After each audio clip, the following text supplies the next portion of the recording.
Мы считаем, что это чрезвычайная ситуация, потому что отопительный сезон начался. И то, что люди не могут купить уголь, мы считаем, что это действительно та ситуация, которая требует каких-то волевых, незамедлительных решений. На повестке расширенного заседания острый на сегодня вопрос окончательное решение ценообразования на твердое топливо и отгрузки угля для населения. То здесь мы видим такие организационные проблемы, поэтому сегодня мы пригласили Минтопэнерго.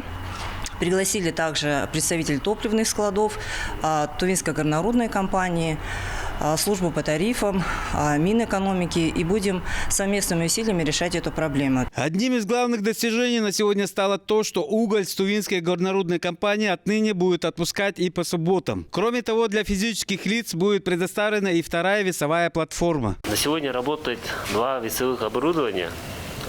Первое весовое оборудование полностью для потребителей, то есть частники организации. Второе весовое оборудование – это без очереди туда заезжает машина «Козылский ТЭЦ». А когда «Козылский ТЭЦ» нету, то все другие машины туда заезжают в порядке очереди.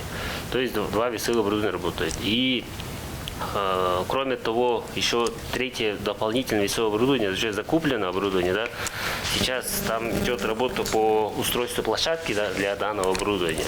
И по срокам до конца октября, в принципе, они должны запустить третье весовое оборудование. В середине октября будет решена и проблема механизированной выгрузки на месте добычи угля для малотоннажных грузовиков и легковых прицепов. Они уже закупочную процедуру начали, да, то есть запустили. И буквально с учетом вот сроков закупочных процедур до середины октября должны решить вопрос с погрузчиком. То есть это погрузчик меньшего объема. Впрочем, грузиться углем малотоннажника можно и на складе при руднике, вручную. Но здесь, наряду с тем, что нужно поработать лопатой, частники ссылаются на низкое качество угля. Почему на складе не хотят частники загружать? Они говорят, что там на складе качество угля плохое, то есть фракция меньше, а на забое они говорят вот такие большие не камни, а вот без породы, то есть у них там говорят качество хорошее, поэтому мы хотим оттуда, то есть они так утверждают. В принципе, вот вчера тоже я и журналистам говорил, и мы у себя тоже размещаем, чтобы если вопрос качества стоит, то необходимо купить, сохранить чек, обратиться к нам.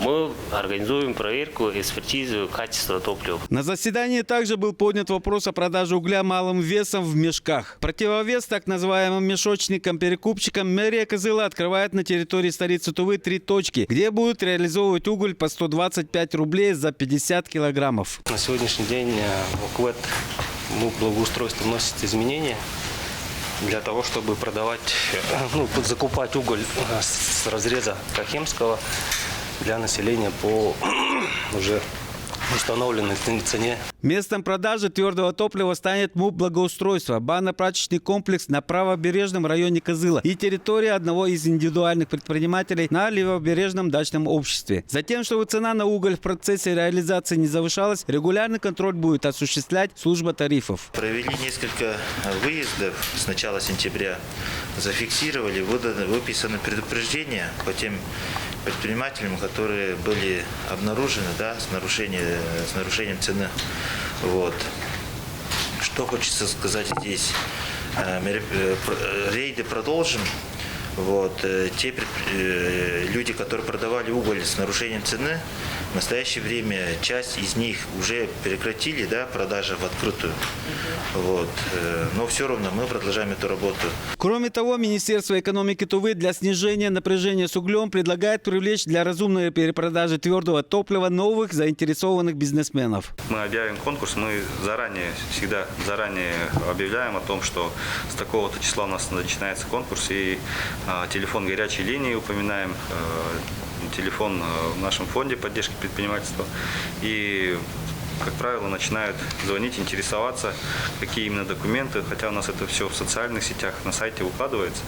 Но вот в таком тоже в оперативном порядке тоже со всеми заявителями мы отрабатываем заранее, чтобы подсказать, какие документы, какие сроки и так далее. В завершении заседания руководитель регионального исполкома Общероссийского народного фронта Саима Далчин пожелала всем сторонам оперативности в принимаемых мерах и быстрейшего снятия возникшего в обществе напряжения. Сайгын Бербё, Баян Мангуш, Кузел Царисарен, Тува 24.